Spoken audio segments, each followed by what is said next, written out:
an agreement. I want to observe, and maybe it has already been observed, we passed 10 of our 12 appropriation bills on July 26th.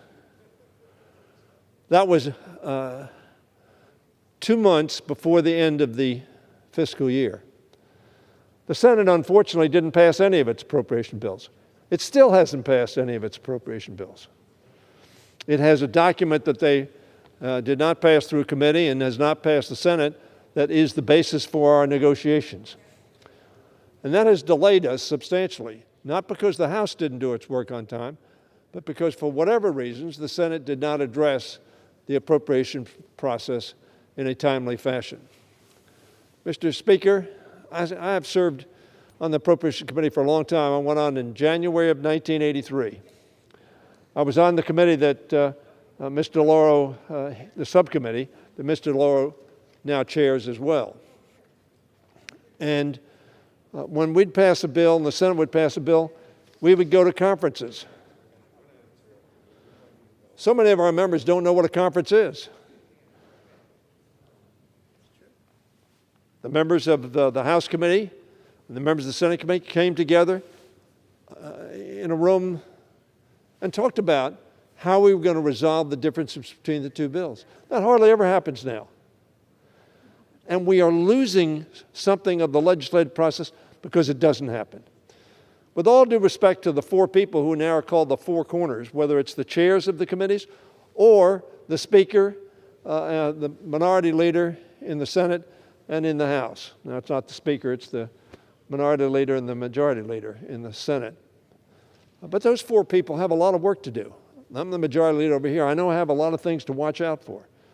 And I cannot focus the way the members of the committees focus, subcommittees, on appropriation, on the substance of the issues. And therefore, we lose something by not having all of the members included. Now, because that hasn't happened and they haven't come up with a product, we're here with what we call a continuing resolution. But that really is an admission of failure. We passed one before September 30th, so the government didn't shut down now. It was the right thing to do. We're going to pass one now. It's the right thing to do. This is something that we have to do to keep the government working. But we ought not to believe or pretend or represent this is the way we ought to do business. It is not. It is a function of procrastination, a function of failing to come together and making compromises. That's what this body is about, all these chairs here. We have to come to agreement. The Constitution says if we don't come to agreement, the Senate doesn't come to agreement, and the President doesn't come to agreement with exactly the same thing, nothing happens. And so I make this observation every time we do this, but I will tell you this, Mr. Speaker. I have talked to the new chair, and I know the ranking member, and I've worked with her and have great respect for her, as she knows. Why? Because she wants to get a job done. She was a mayor. She was a mayor of a great city in the state of Texas. She knows that you've got to get things done. Ms. DeLauro is a person who gets things done. And I'm going to work with both of them, Mr. Speaker, in this coming Congress. We're going to pass every one of the appropriation bills. Now, every one. We haven't dealt with Homeland Security because of the wall. Not because of the other items, but the wall. We had a disagreement. We couldn't forge agreement on that and compromise on that. But I'm going to work with both the chair, the ranking member, and frankly, all the members on both sides of the aisle to get our work done by June 30th of this coming year. And that will give us 90 days to reach agreement with the Senate, pass the bills, and do it by September 30th. We've rarely done that. I think in my 40 years of service in this House, I think we've done it twice. I'd have to check. Maybe it was only once. Maybe you can tell me that. Maybe we can find out. But I'm hopeful that we will do it. There aren't many members on this floor. This CR has to pass. All we did was change the date because of practically recognizing we have not gotten our work done on time. And whoever's listening, whether the public or other members are listening, Mr. Speaker, as I speak, I hope they will take to heart our responsibility to the American people and to this institution to make it work on time. I told the Majority Leader of the United States Senate just about 2 days ago, 3 days ago, I said, Mitch, there's no agreement we can make on the 18th that we can't make on the 11th. There's no magic in these next 7 days, or now, I guess, 9 days. There's no magic in it. It's just psychologically we have until the 18th, so we won't make the agreement today. And that's why I set the 11th, because I was hopeful that we could do the 11th, and I urged the members to do the 11th. And very frankly, 2 reasons. Number one, because the right thing to do. Number 2, our members are at risk when they travel. They're at risk here. They need to be in their homes quarantined with people who do not propose to them any risk. It's not that we want to shirk our duty, but we can do our duty, but we don't need to be here for 2 more weeks or 1 more week or to do it. We just have to have the thought in mind, we're going to get it done today. This will give us 8 more days, 9 more days to do it. And I know the staff is going to be working round the clock over the weekend to get us a bill done. We need to pass 3 bills. We passed the NDA last night. That bill should be passed in June as well, or late May.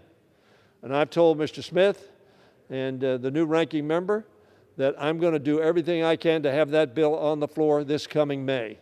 We traditionally did that. I'm not inventing something. And Mr. Lauro knows we did that. The ranking member knows we did that.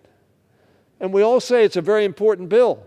Well, if it's a very important bill, let's deal with it on a timely fashion and not have this last minute, veto, we're going to do this. We need to pass it. And 335 of us yesterday said we need to pass this bill.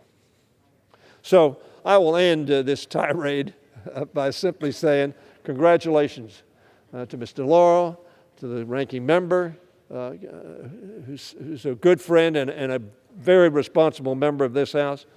I will work closely with them and with all of our members, Mr. Speaker, to make sure that the American people can be proud of the fact that the House of Representatives knows its responsibilities, meets its responsibilities, and passes legislation in a timely fashion, and does not say to the federal employees and the people who are operating government, maybe you'll be funded tomorrow and maybe you won't. We waste billions of dollars over the years I've been here with the government trying to figure out how they're going to prepare for a shutdown. Any business that operated that way in America would go bankrupt pretty soon. And the CEO would be fired. And the board of directors, which we are, might be fired as well. Let's learn the lesson that we learn too often. And let's do our work on time and do it well. And I yield back the balance of my time. The gentleman from Maryland yields back. The gentlewoman from Texas is recognized. I reserve my time. The gentlewoman reserves. The gentlewoman from Connecticut is recognized. Mr. Speaker, I yield 2 minutes to the gentlewoman from Texas, Ms. Sheila Jackson Lee. The gentlewoman from Texas, Ms. Jackson Lee, is recognized for 2 minutes.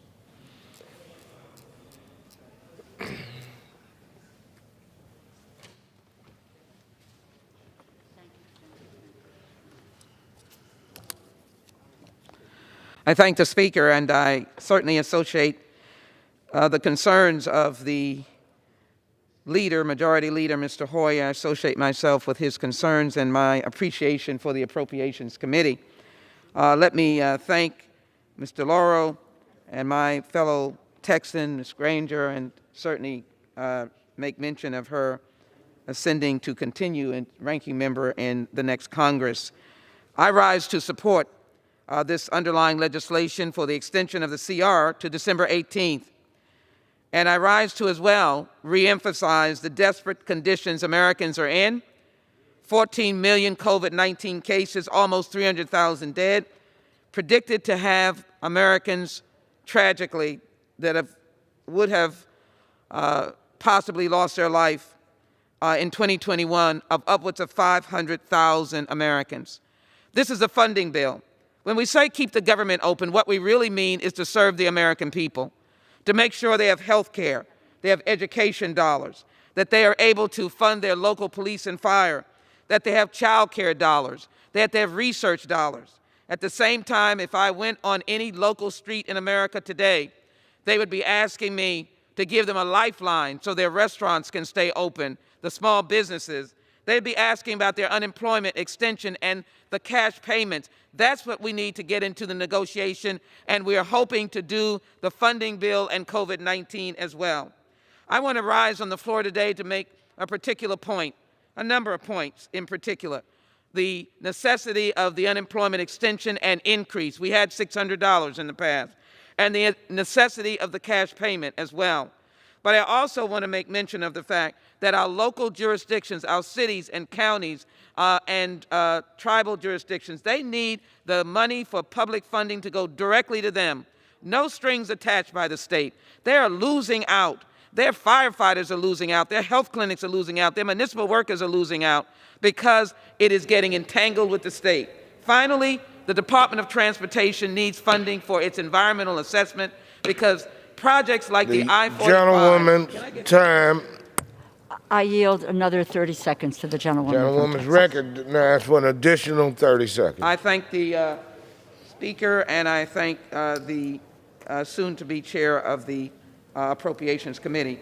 But there are so many projects like I-45 in Texas that recklessly tears into minority neighborhoods without any response to those voters, those constituents, wiping out their houses and churches and schools. And so the Department of Transportation funding will be in here that we'll have the opportunity to assess environmental impact statements. Finally, let me offer my greatest appreciation for Chairwoman Nita Lowey, yes, an angel, on this floor for so many years, guiding us, leading us in a way that brought back the kind of success that America needs. And I thank Ms. DeLauro for her yielding, and I wish her the very best has as well. expired. Thank you. I yield back.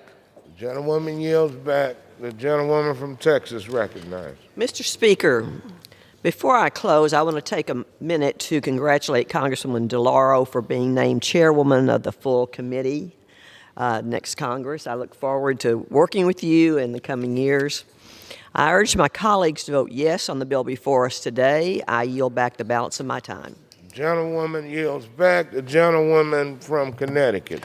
If I may for a moment, and I know the majority leader has left the floor, but I thank him for his congratulations and his warm words, and look forward to working in conjunction with him as we move to pass 12 bills by June. And I want to particularly say how pleased I am to be able to work with the ranking member, my colleague from Texas. We have worked on issues in the past, never at this level, but I'm looking forward to a really close and wonderful relationship as we try to do the nation's business. Thank you so very much. Thank you. Mr. Speaker, with an additional week to negotiate, I'm optimistic that we can fund the government for this year, and we can deliver coronavirus relief for the American people who are desperate and looking to us for hope. I urge my colleagues to join me passing this extension of funding so we can complete our work, but it is not about us. We have the responsibility, but it is about the people outside of this chamber who are relying on us. Mr. Speaker, I yield back the balance of my time. The gentlewoman yields back. The question is, will the House suspend the rules and pass the bill H.R. 8900? Those in favor say aye. Those opposed, no. Mr. Speaker, In the opinion of the chair, 2/3 being in the affirmative. now. Mr. Speaker, on that, I ask for the yeas and nays. Pursuant to Section 3 of House Resolution 965, the yeas and nays are ordered. Pursuant to Clause 8 of Rule 20, further proceedings on this question are postponed.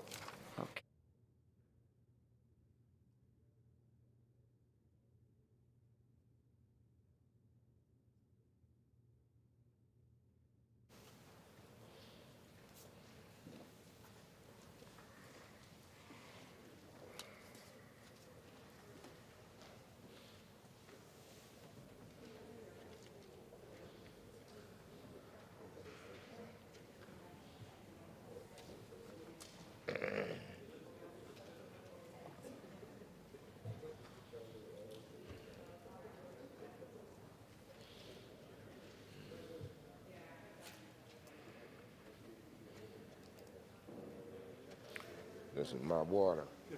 Thank you.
For what purpose does the gentleman from New Jersey seek recognition? Mr. Speaker, I move to suspend the rules and pass H-Res 549, reaffirming the commitment to media diversity and pledging to work with media entities and diverse stakeholders to develop common ground solutions to eliminate barriers to media diversity. The clerk will report the title of the resolution.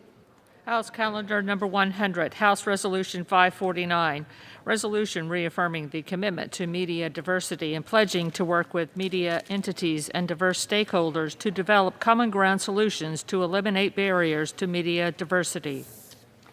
Pursuant to the rule, the gentleman from New Jersey, Mr. Pallone, and the gentleman from Oregon, Mr. Walden, each will control 20 minutes. The chair recognizes the gentleman from New Jersey. Thank you, Mr. Speaker. I ask unanimous consent that all members may have 5 legislative days in which to revise and extend their remarks and include extraneous material on H-Res 549. Without objection, so ordered. And, Mr. Speaker, I yield myself such time as I may consume. The gentleman is recognized. Mr. Speaker, I rise in strong support of H-Res 549, reaffirming the commitment to media diversity and pledging to work with media entities and diverse stakeholders to develop common ground solutions to eliminate barriers to media diversity. This resolution promotes much-needed diversity in the communications marketplace, and I commend Representative Demings and her staff for all their efforts towards this resolution. I also want to thank Ranking Member Walden, Communications and Technology Subcommittee Chairman Doyle, and Subcommittee Ranking Member Latta for their work to bring this resolution to the floor. This past year has highlighted racial inequities that have long existed in our society, and we saw with the protests over the murder of George Floyd and the disparate impact that COVID-19 pandemic is having on communities of color. These inequities also exist in our communications marketplace. For example, the owners of broadcast and cable media outlets do not reflect our diverse population. These media outlet owners make critical decisions about the educational, political, entertainment, and news programming Americans watch, and those decisions can influence people's opinions and perceptions. Diversity in viewpoints and diverse ownership of media outlets promotes programming that offers different perspectives and enables viewers to access programming that is relevant to them. A diverse media marketplace is also central to an informed and engaged electorate, which is critical to a vibrant democracy. Committing to a diverse media marketplace, one that reflects our country, is a worthy goal, and this resolution reaffirms that goal. Today's resolution is a good step forward, but there's much more that we need to do. The numbers and statistics are clear that our media marketplace does not resemble the people we serve.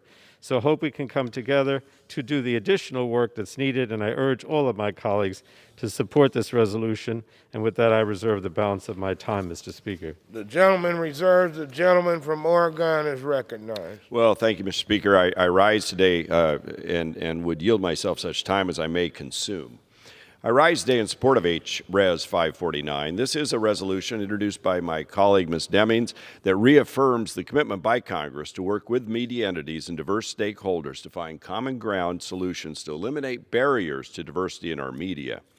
Now, as a former radio broadcaster myself, I understand the efforts that the broadcast industry and the media industry as a whole take to ensure diversity of ownership, viewpoint, and employment. My wife and I had to make those hiring decisions for our 5 radio stations.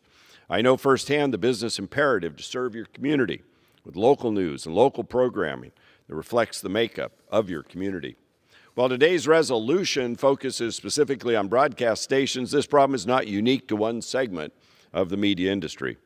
It is also an issue for their cable and digital streaming competitors in the marketplace.